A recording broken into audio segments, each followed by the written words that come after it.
Hello and welcome to a brand new English program, DotDot Weekly. I'm Callum Chen in Hong Kong, bringing you a roundup of highlights from DotDotNews. First, let's take a look at the stories that made the headlines this week.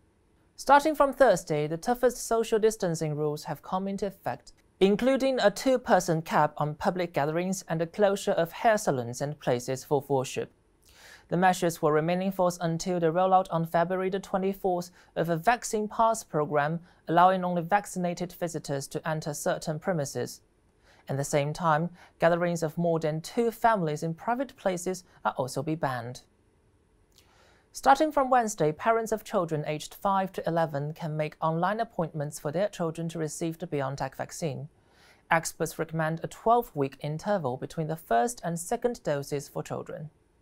Hong Kong residents will need to complete real name registration for their SIM cards starting from March the 1st. New SIM cards issued from this date onwards will need to complete real name registration before activation. Existing prepaid SIM card users are required to complete registration with telecommunications operators on or before February the 23rd, 2023.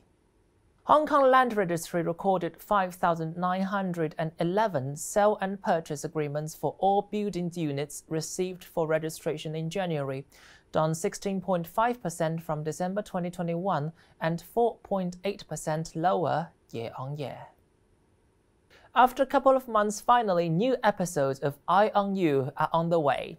In the first episode, In the Year of Tiger, we invited Chan Chap-min to share with us his understandings of the concept and practice of rule of law. It is now 25 years into the reunification of the motherland of Hong Kong. We see a lot of challenges, but I'm very optimistic. Number one, I have full confidence in Hong Kong's judicial independence, the rule of law in Hong Kong fully maintained. Number two, because of the huge opportunities in the Greater Bay Area we just talked about, the legal profession does have an important role to play, and the future is bright, especially for young people. So I encourage people, don't be prejudiced, don't be biased, look at our country, China as a whole, objectively, look at Hong Kong's own situation objectively, then I'm very confident that you will agree with what I said today.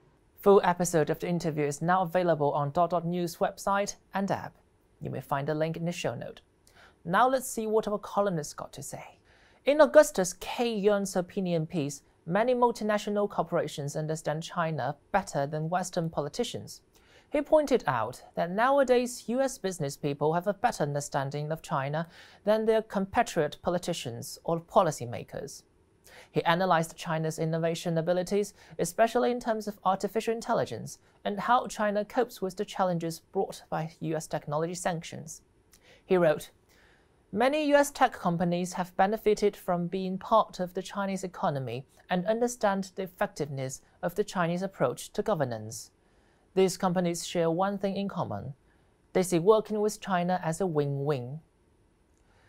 China's diplomats should tap the resources of US business people who have shown a deeper and better understanding of the nation than those US politicians or lawmakers. The lesson that we've learned from these business people is that US officials and the politicians should have more in-depth contacts, which will lead to less scathing comments. You may read the whole article on DotDotNews website and app. The link is in the show note. And that's all we have this week from DotDot Weekly. Hope you like it. I'm Callum Chen in Hong Kong, and until next time, bye-bye.